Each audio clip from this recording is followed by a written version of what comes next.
Today, you're going to learn 43 popular American business expressions. I don't want you to memorize them. I don't even want you to take notes. I already made all the notes for you and I'll share them in the video links after. What I want you to do is appreciate the context and focus more on the examples. And then stay to the end of the session because at the end, I'm going to show you how to create examples using ChatGPT, how to really optimize the prompt so that you can use expressions in a way that is tailored to your job and to your experience. So what I want you to do is of the 43 expressions that we're going to go over today, I want you to pick like 3 or 5 that you feel are the most relevant to your work and to how you communicate. You'll also notice if you recognize like, oh, I've heard that expression a lot in meetings, maybe take that note because those are the ones you want to use. You want to use the expressions that are popular in your industry and in your company. So again, you are not going into student mode. I don't want you to memorize.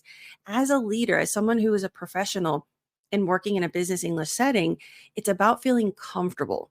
So hearing these, understanding these will help you feel comfortable. Choosing 3 to 5 that you can implement and use will help you feel confident.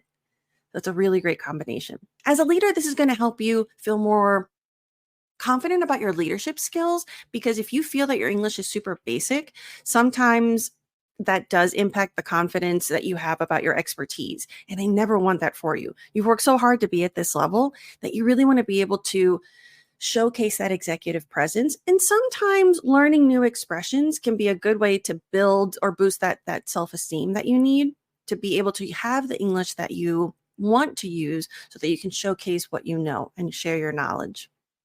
And speaking of leadership, make sure to go to tanyasuarez.com/lead to download my free audio training so you can learn the 3 essentials of American leadership communication.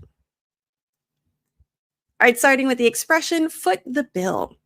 So challenge yourself and see if you kind of check before I show you what they mean, if you recognize the expression. So this means to pay for something. The example, we can't expect the company to foot the bill for every team outing. So let's consider more budget-friendly options for our next corporate event. And if you're watching this on YouTube later, make sure you're pausing the video and repeating after me. I want you to mimic my intonation because at this point, I'm going to give you some advanced pronunciation tips, but the delivery is what's going to be even more important. Now you'll notice here that as Americans, we reduce the T sound. So instead of being sharp like British English, foot the bill, can't expect. We don't use that crisp aspirated T. So it's going to be a lot more reduced. The trick here is you want to make sure your tongue goes into the T position. You're just not going to have the air. So instead of can't expect, we can't expect the company. We can't. And since can and can't are some of like 2 of the problematic words, make sure you're using body language. We can't expect.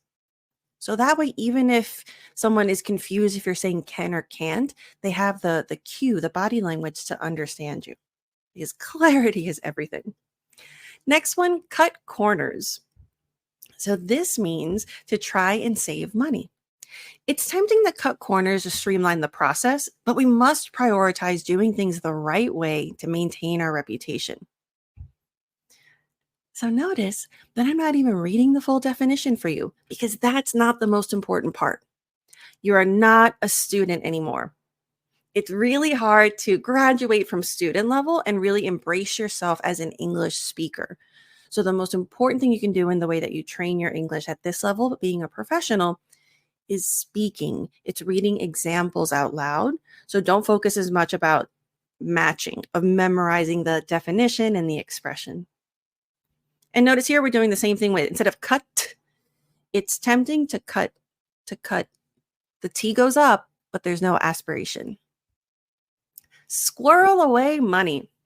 Don't worry. I know how hard the word squirrel is to pronounce for you.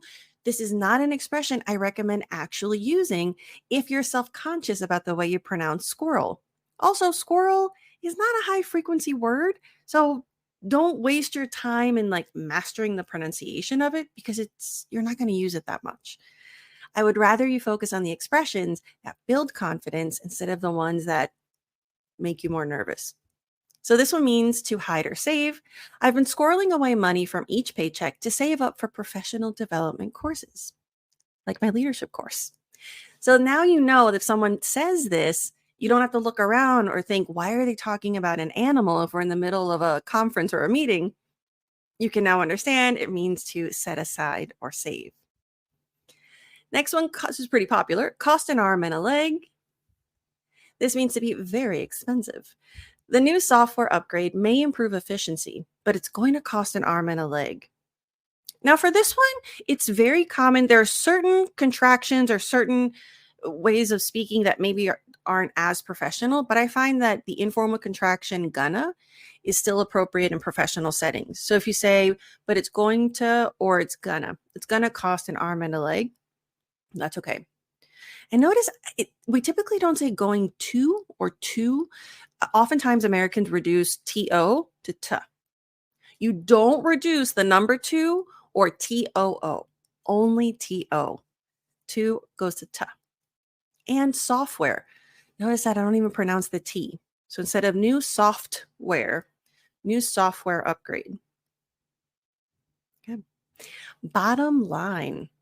This one is so important because it is the essence of American business communication. So first of all, let's go over what it means. It means the most important and final point, or seeing profit as the ultimate goal. So it doesn't kind of have two meanings. The bottom line is we have to cut unnecessary expenses if we want to improve our profitability. Now, the reason I say that bottom line is the essence is because the way Americans communicate in business is a little bit different than maybe your cultural background. So this is where I always, with my leadership program, I analyze like what country is my client from, what are the norms of communication in their culture and in their business culture, and make sure that we adapt to the American communication style. So what I mean by bottom line is I always like to say that the way Americans communicate is like first the bullet points and then the details. So whether it's an email, a conversation, like a casual conversation, or a meeting presentation, always say the main point first. Then if you have time, or if you see that there's interest or questions, then you share more of the story. And that's a great strategy to process your information and how you're going to share it. Pitch in or chip in. So these two are pretty interchangeable, so I wanted to include both. These mean to contribute. So everyone needs to pitch in and help with the project to ensure we meet the deadline. So here, if you're thinking pitch and you associate it with like baseball, or chip and you think maybe a chip that you eat or a chip like a break, now you know that pitch in and chip in means to contribute. So a lot of times we use this to pitch in for work, or if you're buying a present for one of the executives or a colleague and you're like, oh, how about we all chip in $20 and then we'll get one big gift. So it's a really popular expression. And for connected speech, it's not pitch in, pitch in. It almost sounds like chin, pitch in. Chip in, we connected. So this is linking. Chip in. Oh, these are the advanced pronunciation techniques that make your English so much more natural. The next expression, be a steal. This means to be a good deal or inexpensive. The new printer we found online is a steal compared to the ones we saw at the office supply store. So it doesn't mean, and it's funny because I saw a TikTok video of a couple who they were talking about this particular expression, and she told her husband like, "Oh, your shorts were a steal," because she was saying they were cheap, and he got offended and he was like, "No, I didn't steal them." So these are those tiny moments where it might cause a little bit of confusion. It's not a huge deal, but it can interrupt the flow. You might have some expression of confusion, or you might look really serious because you're trying to figure out, did someone steal something? What are they talking about? And then that might be misperceived. So that's where exposing yourself to more expressions can be really helpful. Bread and butter. Bread and butter. This is the main source of income. While in-person services are our bread and butter right now, we should explore offering services online. So bread and butter, another great opportunity for connected speech. Bread and, notice that we reduce the D and. It's very common in American English. Bread and butter. Excellent. Keep your eye on the ball. Keep your eye on the ball. What's really important with this one is always singular. You never keep your eye, well, keep your eyes on the ball, I would say this one's not a huge deal. Sometimes it's a big deal if you pluralize something, but overall, in general, we always use one. Let's not get distracted by minor setbacks. We need to keep our eye on the ball and stay focused on our long-term goals. I would say keep your eyes on the ball or keep your eye on the ball, but I would never say balls. Keep your eye on the balls. That's people might giggle. Whenever we use the plural of balls, it can sound like you're referring to something else. And that's where people might laugh and you think, are they laughing at my pronunciation? Or you might get self-conscious and it's actually a double meaning of a word. That sounds kind of silly. So for this one, eye or eyes is okay, but only singular ball. Bring home the bacon. This means to earn a living. So even if you don't love your job, sometimes you have to do things you don't like in order to bring home the bacon. Now notice when you're pausing this and repeating after me later, notice how Americans, like we speak in chunks. Don't read the whole sentence in one breath. In this one, there's a tiny inhale, a tiny breath in like 2 or 3 sections. So that's going to help your intonation be more natural and sound less robotic.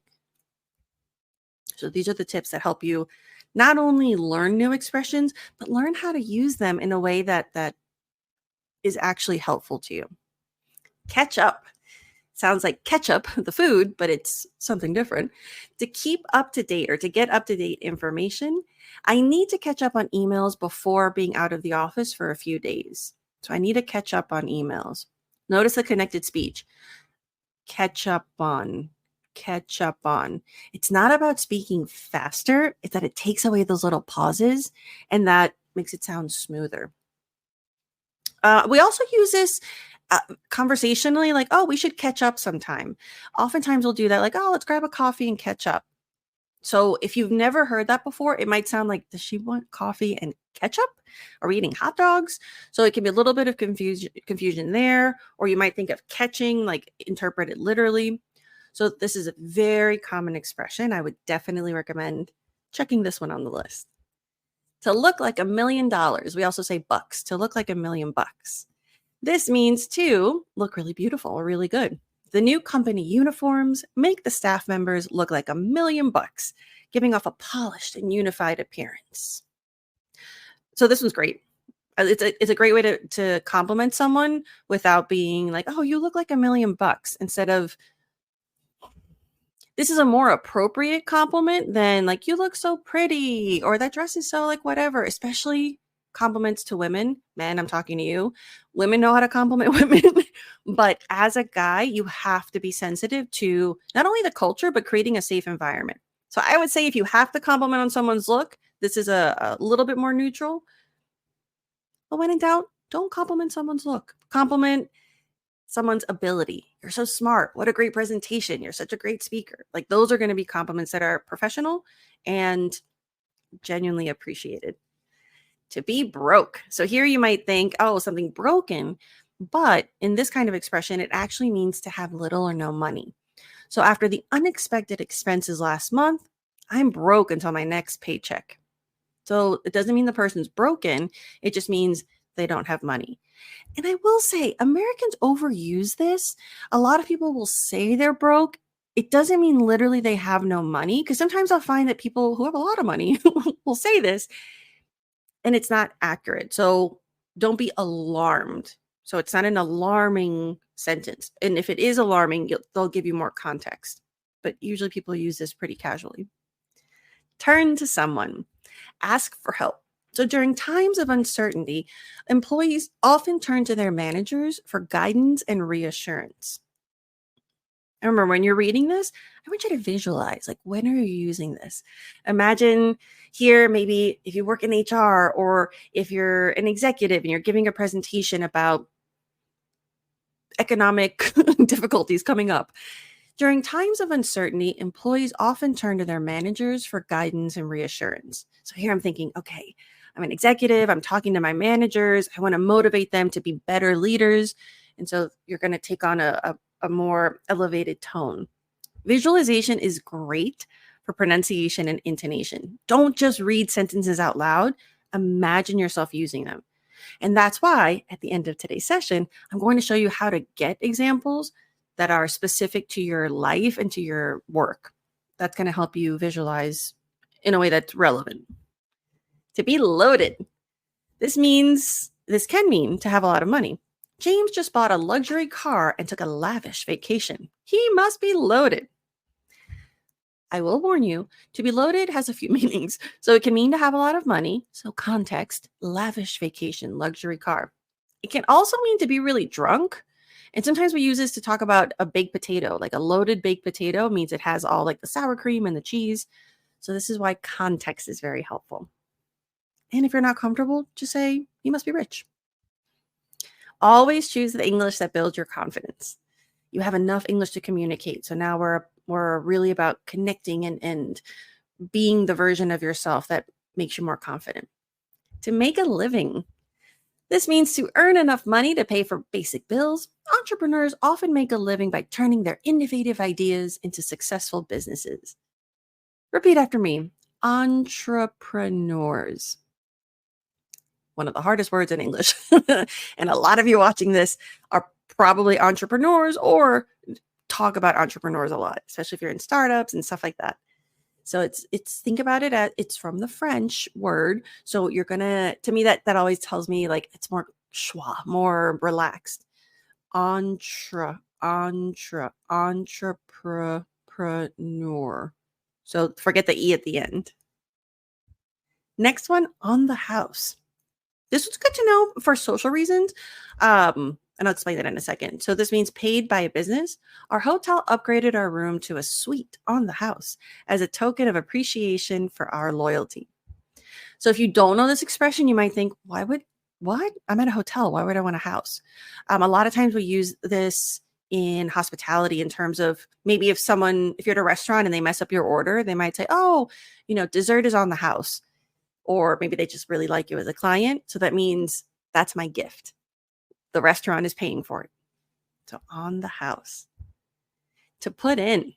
This means to spend time on something. And it has several meanings, but in the business context, Sarah put in extra hours last week to meet the project deadline. If you're not familiar with it, and especially the way Americans pronounce it, because we use the flap T that sounds like a D, it could sound to you like someone saying pudding, the food. So you're like, what does pudding have to do with hours? So this is where context helps you understand. So Sarah put in. So we've got connected speech and the flap T. So that's where the pronunciation, it does change a little bit. But now that you know that, you'll feel more comfortable.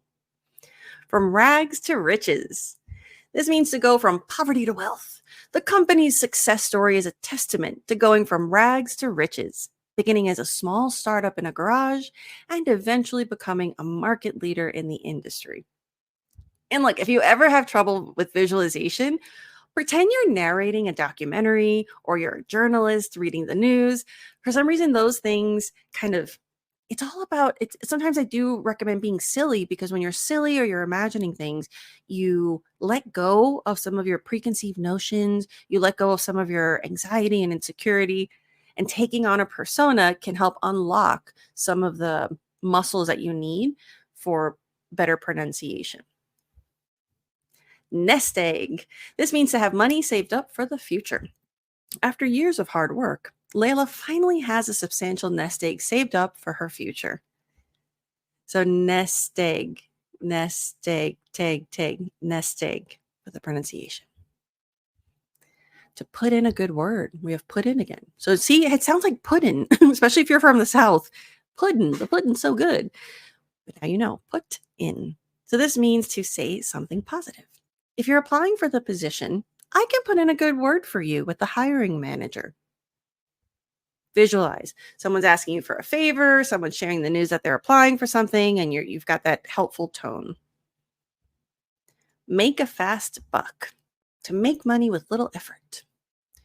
It's better to focus on building long-term success rather than trying to make a fast buck through risky investments. Now notice here, even I wrote these and I mess up sometimes. The real skill with leadership communication is not never to mess up. It's how to mess up with grace. It's how to make mistakes and not stumble. You just pick it back up. You don't have to let it, especially as a non-native speaker, those little mistakes can feel like a bigger deal, where maybe as a native speaker, like, ah, whatever, just keep going. But as a non-native speaker, you've been so preoccupied with perfectionism and wanting to be perfect to prove your English proficiency. And I really want you to let that go. So being able to make mistakes with grace is a really good skill to master, to count on, to depend on someone or something. We need to be able to count on our suppliers to deliver materials on time. And here, if you're saying this and you're reading it robotically, we need to be able to count on our suppliers to deliver materials on time. Then you're definitely not showcasing your personality. And being personable is a big deal in business English, especially in the US. Your personality, visibility, and personality, that's what gets promotions. I know that we like to believe we're in a meritocracy, but the reality is that having a strong network, being likable, being liked, being connected, that's really going to help your career. So the delivery, the intonation, that's why I keep emphasizing that. We need to be able to count on our suppliers to deliver materials on time. So loosen up a little bit. Money talks. Money affords you influence. Companies offer higher salaries to attract top talent because ultimately money talks.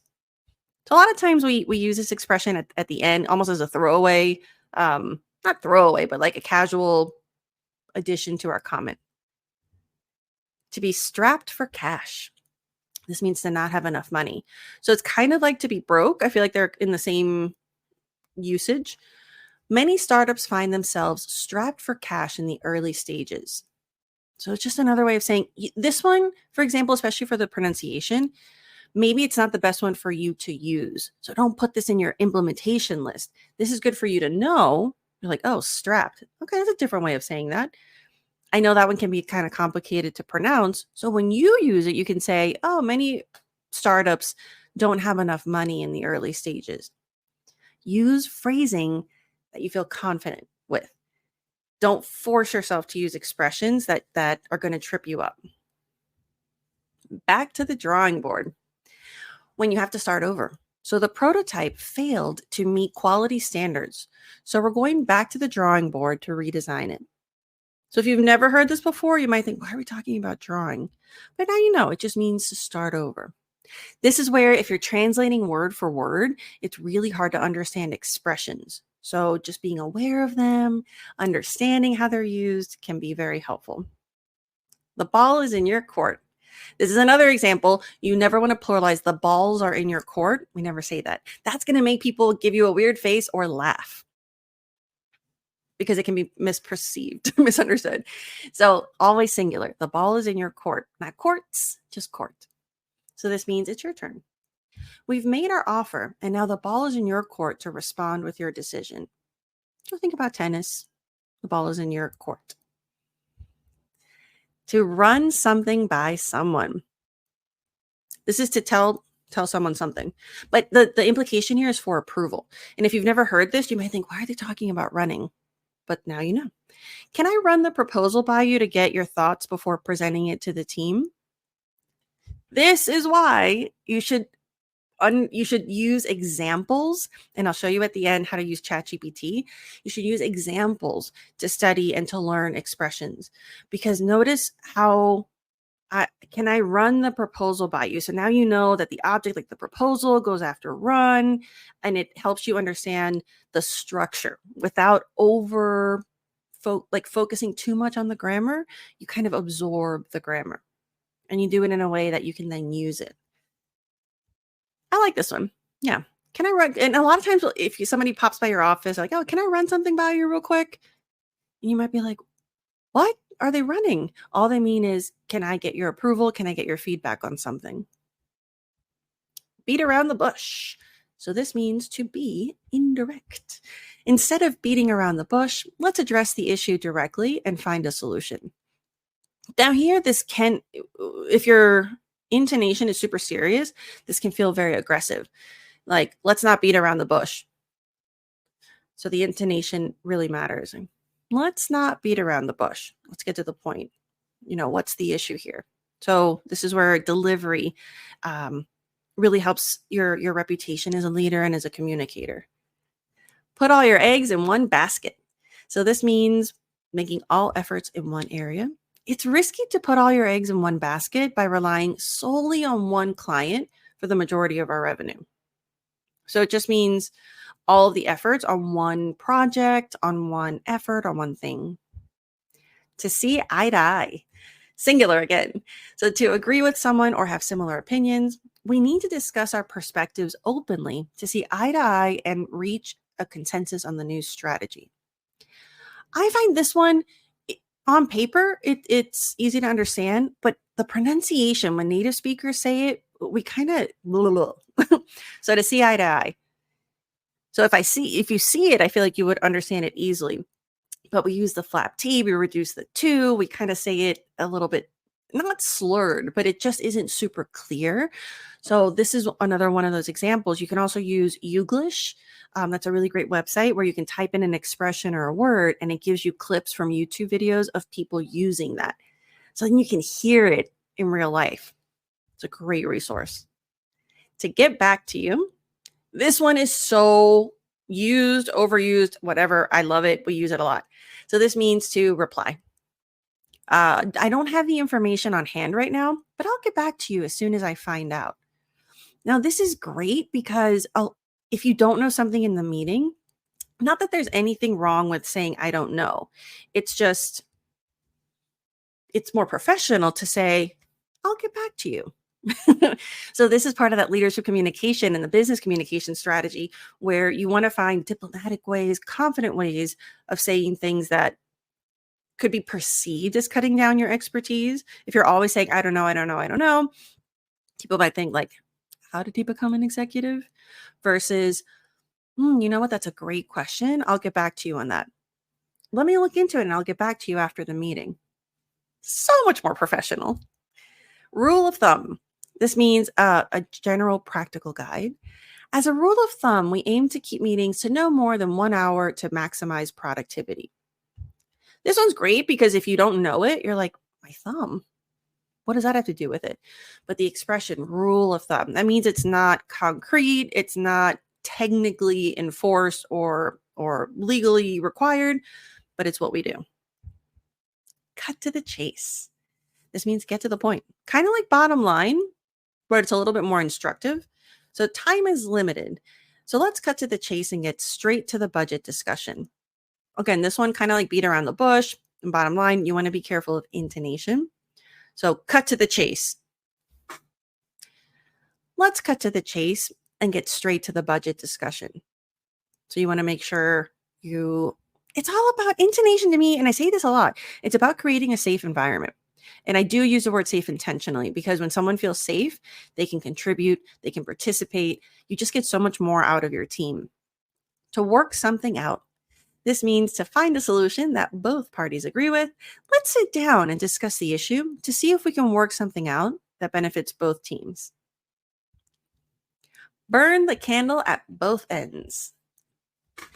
Yeah, we don't want to do this, but we do. So this means to work too much. Sylvia has been burning the candle at both ends lately, working late nights to meet project deadlines. So here we also have the expression to burn out, burn the candle at both ends. So it's in the same family of working to exhaustion. To work like a charm.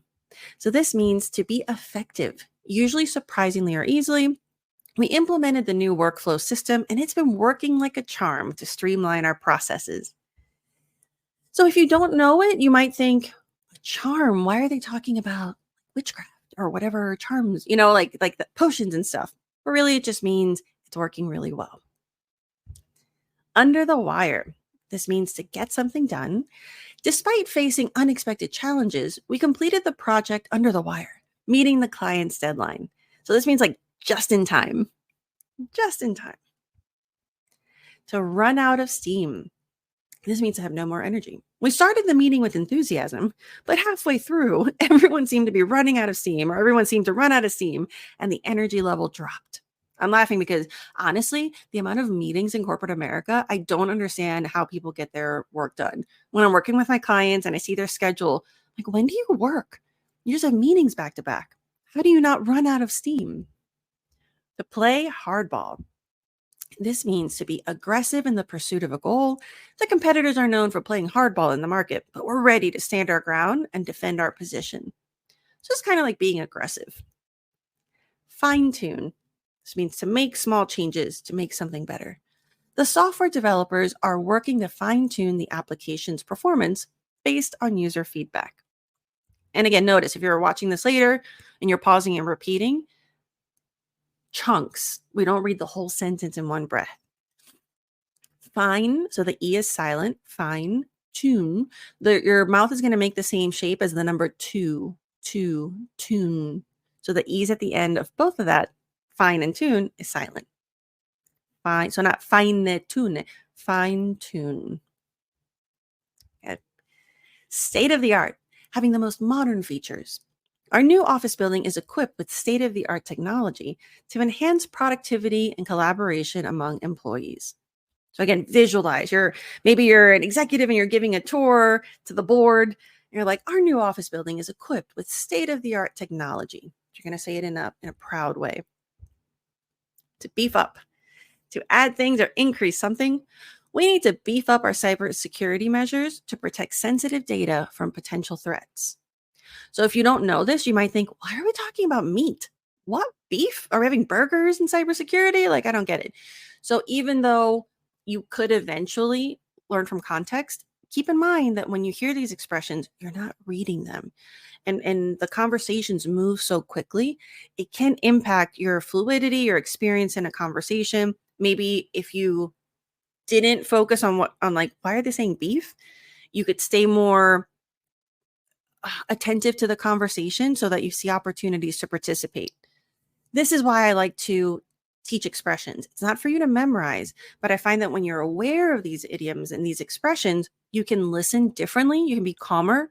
And at the end of the day, my goal for you, especially as a leader, is to help you stay attentive and feel comfortable so that when you see your moment to interject, to contribute, to propose something, you don't miss the opportunity. All right, now for the bonus, how to use ChatGPT. Let me make this bigger for you.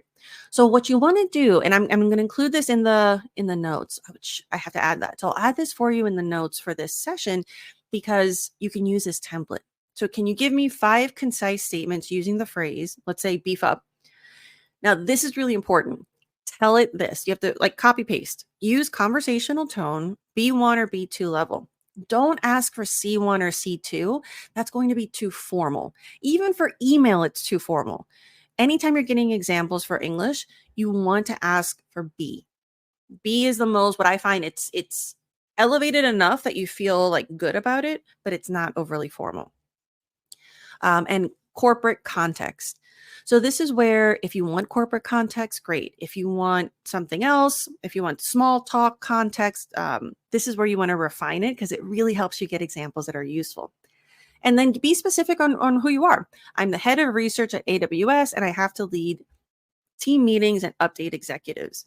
Get super specific about when you want to use expressions because look at the results.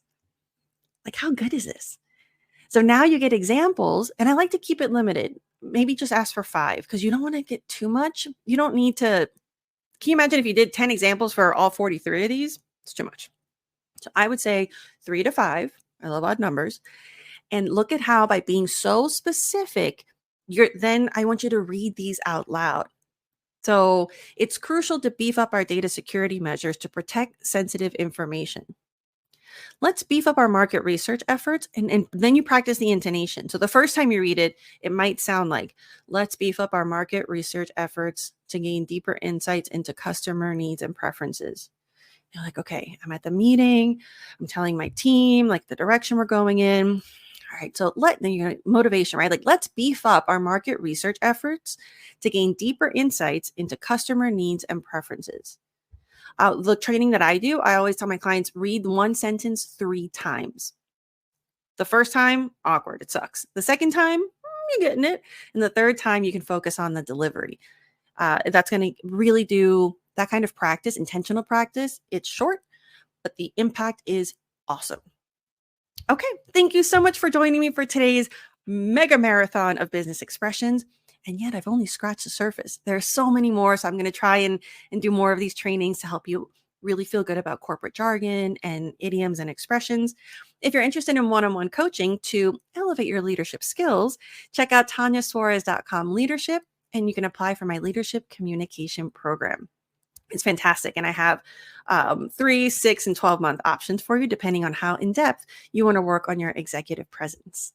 And if you want any other online courses or other resources, feel free to go to tanyasuarez.com. And thank you so much for joining me. Let me know in the comments what other expressions you're interested or what other topics you're interested in me doing for our live lunch and learns. I'm here for you. Thank you so much and have a beautiful day.